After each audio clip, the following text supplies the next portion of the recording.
Olá a todos! Gratidão por vocês estarem aqui. Curta, inscreva-se e compartilhe, pois os conteúdos abordados aqui no canal transformam vidas. Então vamos começar. A incrível verdade sobre a prosperidade. Catherine Ponder. Eu lhe digo, você deve ser rico, você não tem o direito de ser pobre. Viver e não ser rico é um infortúnio, e um duplo infortúnio, porque você tanto poderia ter sido rico quanto pobre. Nós devemos enriquecer por meios honrosos, e esses são os únicos métodos que nos conduzem rapidamente ao nosso objetivo de riqueza. Por favor, observe que a palavra rico significa ter abundância de bem ou viver uma vida mais satisfatória e plena. De fato, você é próspero quando está experimentando paz, saúde, felicidade e plenitude em seu mundo. Existem métodos honrosos que podem levá-lo rapidamente a esse objetivo. E isso é mais fácil de conseguir do que você pensa, e esta é mais uma verdade chocante sobre a prosperidade. Muitas décadas atrás, um executivo previu que os líderes religiosos do futuro seriam forçados a dedicar mais atenção a ajudar seus seguidores a vencer seus problemas pessoais e econômicos do presente, e que eles se preocupariam menos com o passado já morto e com o futuro ainda não nascido. Eu concordo com esse executivo, e quero fazer isso, resolver seus problemas pessoais e econômicos no presente. Caso você o faça, seu passado e seu futuro cuidarão de si mesmos. Talvez um dos maiores choques de minha vida tenha sido o que eu senti quando comecei a fazer palestras sobre a prosperidade. Logo percebi que muitas das pessoas que iam às palestras ainda estavam lidando com um velho dilema: se elas deveriam desejar prosperar. Elas queriam prosperidade, toda pessoa normal quer, mas ficavam imaginando, em segredo, se deveriam querer ou não, especialmente em uma perspectiva espiritual. A maior parte das pessoas ligadas a atividades comerciais parecia sentir-se culpada por querer prosperidade, embora desse duro todos os dias em seus empregos para conseguir isso. A questão permanecia em suas mentes: a pobreza era uma virtude espiritual ou um vício comum? O conflito no pensamento dessas pessoas estava trazendo desordem também às suas profissões. Isso neutralizava seus esforços para serem bem-sucedidos, não importando quão duro trabalhassem. Logo ficou evidente que seriam necessárias algumas ideias ousadas, até mesmo impressionantes, sobre o assunto, a fim de minar certas crenças que há anos acorrentavam pessoas a existências essas medíocres.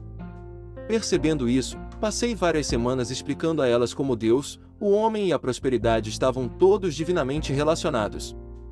Depois que o choque inicial dessas ideias passou, aquelas ótimas pessoas ficaram bastante aliviadas e muito felizes, por finalmente não sentirem mais culpa ao desejarem a prosperidade. Em pouco tempo, todos começaram a experimentar resultados prósperos. Descobri que essa noção ainda persiste em algumas pessoas, mesmo as mais maravilhosas, parecem bem confusas sobre se a prosperidade deve ser considerada uma bênção espiritual ou não. Quão aliviadas elas ficam quando descobrem que sim, que a prosperidade é uma bênção. Então eu repito, ser próspero é o certo, e não o contrário. Obviamente você não pode ser muito feliz se é pobre, e você não precisa ser pobre. A pobreza é um pecado. A pobreza é uma forma de inferno, causado pela cegueira do homem que não consegue enxergar o bem ilimitado de Deus. A pobreza é uma experiência suja, desconfortável e degradante. A pobreza é, na verdade, um tipo de doença, e em suas fases agudas parece uma forma de insanidade. A pobreza lota as prisões com ladrões e assassinos. Ela leva homens e mulheres à bebida, à prostituição, ao vício em drogas, ao suicídio. Ela leva crianças potencialmente boas, talentosas e inteligentes à delinquência e ao crime. A pobreza leva pessoas a fazerem coisas que nunca sequer sonhariam em fazer. O comunismo, um dos movimentos mais temíveis que o mundo já experimentou, se fortalece justamente com a pobreza. Os governos que foram dominados pelo comunismo assim o fizeram, em geral, por razões financeiras, acreditando que esse sistema fosse um caminho para a segurança de suas economias. Os resultados pecaminosos da pobreza não conhecem fronteiras. Essa é uma das razões pelas quais eu, como ministra, tenho me sentido guiada a fazer o que puder para ajudar as pessoas a erradicar o pecado da pobreza de suas vidas. Um médico que eu conheço disse que teria muito menos pacientes caso fossem solucionados os problemas financeiros porque passam, preocupação, tensão e esforço conduzem a má saúde. Ele disse que os hospitais psiquiátricos estão cheios de pessoas cujas mentes e corpos foram prejudicados por uma pressão financeira prolongada. Já se estimou que 90% das doenças da humanidade são causados pela pressão, pela miséria e pela infelicidade da pobreza. Vamos parar de pensar na pobreza como uma virtude. A pobreza é um vício comum. Se você está passando necessidade ou experimentando limitação financeira, está vivendo em pecado, essa é outra verdade sobre a prosperidade. Mas você não precisa continuar vivendo em pecado financeiro. Existe uma saída. A Bíblia está cheia de ricas promessas, relacionadas à sua prosperidade potencial como filho de Deus. Você deve ser próspero e bem suprido, deve ter abundância de bem, porque essa é a sua herança divina. O seu Criador quer assim.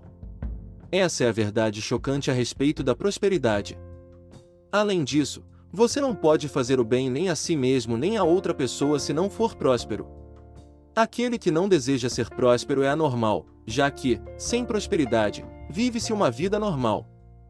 No plano físico, você não pode viver plenamente sem alimentação apropriada, sem roupas confortáveis, sem um abrigo quente tendo uma carga excessiva de trabalho.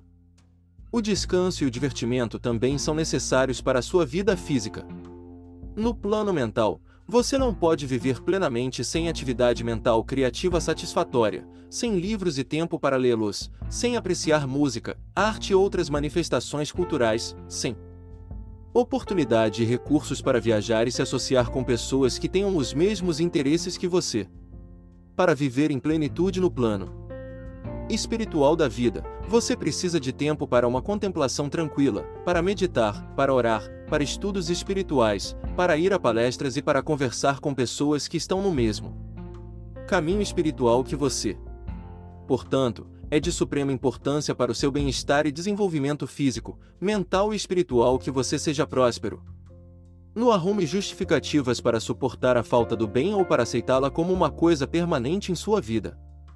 Porém, também não chegue ao extremo oposto e fique falando de querer ser próspero por causa do bem que poderá fazer depois. Isso é secundário. Você quer ser próspero principalmente porque é correto que deseje isso. A prosperidade é a sua herança divina como filho de um rei, como um filho de Deus.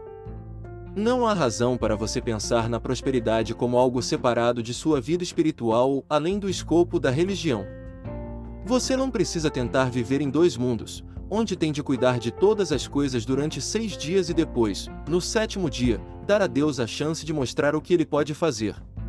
Aceite a intervenção de Deus como um Pai amoroso, rico e compreensivo em todas as suas questões, em todos os dias da semana. Peça orientação e instrução divinas para todos os seus assuntos, financeiros ou não, e você com certeza se surpreenderá com quão melhor cada área de sua vida se tornará. Porque tudo é vosso, essa é a promessa divina. Um analista certa vez me disse que tinha descoberto que a causa mais comum de fracasso são as ideias confitantes sobre se o sucesso é condenado ou valorizado por Deus. Ele disse que muitas pessoas lhe asseguraram que o fracasso merecia mais aprovação espiritual do que o sucesso, citando as palavras de Jesus: "Não podeis servir a Deus e a Mamon", Mateus 6:24. Essas pessoas não tinham obtido sucesso, e o médico teve de passar mais de 1 hora explicando a elas que ser bem-sucedido não é servir a Mamon, e que elas deveriam parar de usar Deus como uma desculpa para os seus próprios fracassos. O dicionário descreve Mamon como riquezas consideradas como um objeto de adoração ou um falso Deus. As pessoas que servem Mamon excluem Deus de suas questões financeiras e tentam cuidar disso por si mesmas. Quando você percebe que Deus quer que você seja próspero e que Ele, como Criador deste rico universo, é de fato a fonte de sua prosperidade, então você não está adorando Mamon. Você não está transformando a prosperidade em um falso Deus, mas reclamando a sua herança próspera da fonte de todas as suas bênçãos.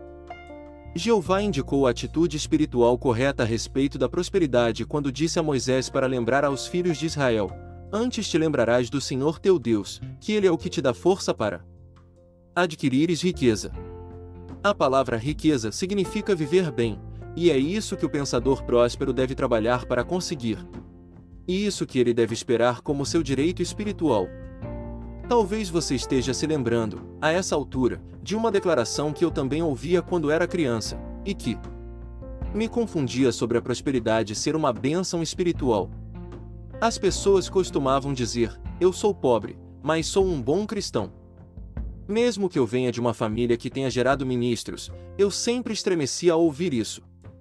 Minha reação imediata era: por que os cristãos, ou qualquer outro grupo, têm de ser pobres? Deus não é pobre e Ele é um Pai amoroso. Aquela afirmação também me fazia pensar que os ricos estavam condenados ao inferno. De algum modo eu não conseguia entender por que as pessoas ricas tinham de ir para o inferno apenas porque eram prósperas. Parecia muito inconsistente para mim. Quando entrei para o ministério, decidi resolver esse conflito internamente, estudando a perspectiva bíblica sobre a questão prosperidade versus pobreza. Foi uma agradável surpresa descobrir que a Bíblia é o maior livro sobre prosperidade já escrito. A Bíblia mostra de forma bastante clara que você não agrada a Deus estabelecendo a carência ou a limitação em sua vida, assim como não agrada a si mesmo. O primeiro capítulo descreve o rico universo criado para o homem, e o último livro da Bíblia descreve o céu em ricos termos. Muitos dos grandes homens bíblicos não nasceram prósperos, mas prosperaram e tiveram acesso a riquezas sempre que a necessidade surgia. Entre esses homens estavam Abraão, Jacó, José, Moisés, Davi, Salomão, Isaías, Jeremias, Elias e Eliseu, do Antigo Testamento, e Jesus e Paulo, do Novo Testamento. A vida e os ensinamentos de Jesus são uma evidência clara da sua compreensão das leis da prosperidade. Quando bebê, recebeu ricos presentes, dados pelos reis magos. Embora Jesus tenha sido descrito como pobre, sem um lugar para recostar a sua cabeça, ele tinha uma casa com seus pais em Nazaré e foi muito bem recebido em casas por toda a Palestina, tanto de ricos quanto de pobres. Seu primeiro milagre produziu uma rica dádiva para seu anfitrião em uma festa de casamento, o melhor vinho. Ele usou as leis da prosperidade sem hesitação para alimentar milhares de pessoas em um local deserto. Sua parábola do filho pródigo contém uma bela lição sobre a prosperidade. Quando Jesus declarou: bem-aventurados os pobres de espírito, porque deles é o reino dos céus, Mateus 5,3, não estava se referindo aos que vivem na pobreza. A expressão pobres de espírito significa aqueles que são humildes e receptivos, e não orgulhosos e presunçosos. Quando um homem rico veio a Jesus perguntar sobre a vida eterna, lemos: e Jesus, olhando para ele, o amou, Marcos 10, 21. Jesus lhe disse que, para herdar a vida eterna, ele tinha de vender tudo o que tinha, pois ele viu que o homem estava sendo possuído por seus bens, em vez de controlá-los. Mais tarde, Jesus comentou com compaixão: filhos, quão difícil é, para os que confiam nas riquezas, entrar no reino de Deus. Marcos 10, 24. Seu interesse e contato com o mundo financeiro incluiu chamar um coletor de impostos para ser seu primeiro apóstolo, indicando um tesoureiro entre eles para lidar com as finanças e com os impostos devidos ao governo romano. Mesmo seu hobby sem costuras foi considerado valioso pelos soldados romanos, pois eles tiraram a sorte por ele ao pé da cruz. Foi um homem rico, José de Arimateia, quem implorou a Pilatos pelo corpo de Jesus e que o sepultou em sua própria tumba. Mesmo depois da ressurreição, Jesus mostrou interesse na prosperidade de seus seguidores, instruindo os pescadores sobre onde deveriam pescar para ter sucesso, depois que não tinham conseguido nada. Você pode estar imaginando por que se fala tanto em sacrifício, perseguição e tempos difíceis como aspectos necessários da vida espiritual. A história revela que os ensinamentos da Bíblia, cheios de inspiração e praticidade, continuaram a ser observados durante os primeiros séculos depois de Cristo. Logo, porém, a religião se tornou mais secularizada, levando a diversas variações e ao afastamento do que Jesus ensinou. Mais tarde, o sistema feudal da Idade Média assegurou a riqueza somente a poucos privilegiados.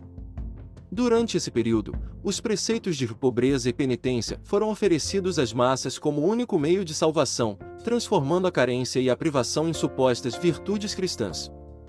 Milhões de pessoas ingênuas foram levadas a crer que era santo ser pobre, uma crença útil para prevenir a revolução entre as massas.